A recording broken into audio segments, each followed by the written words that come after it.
Dans une société capitaliste, raciste et patriarcale, choisir le camp des opprimés, des exploités et des tyrannisés, c'est compter la police parmi ses ennemis. Cette phrase est l'une des premières qui ouvre cet ouvrage, 1312 raisons d'abolir la police. Un livre qui regroupe de nombreuses contributions pour mettre en débat les stratégies de leur abolition.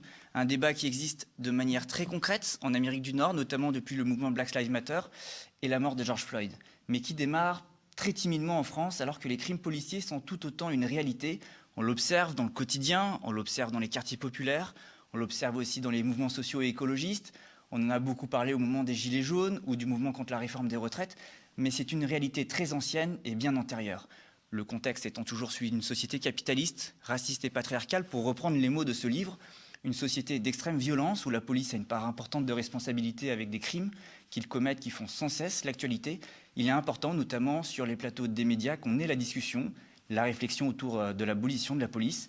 Et pour avoir ce débat, le média reçoit sur son plateau Gwenola Ricordo. Bonjour. Bonjour. Gwenola Ricordo, vous êtes professeure de criminologie à la California State University de Chico.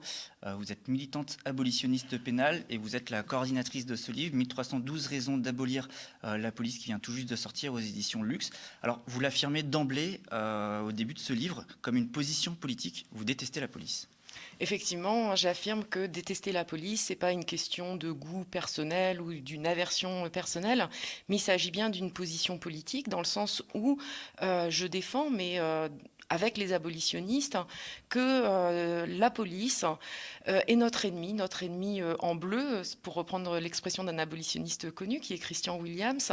Et dire qu'on déteste la police, c'est dire que d'une part que ce n'est pas une institution aimable, que ce n'est pas une institution qui peut être du côté des luttes progressistes, mais qu'il y a bien un antagonisme et que du coup nous assumons cet antagonisme et que nous considérons la police comme un ennemi lorsque on s'attaque à l'État, au système capitaliste, au patriarcat, au racisme.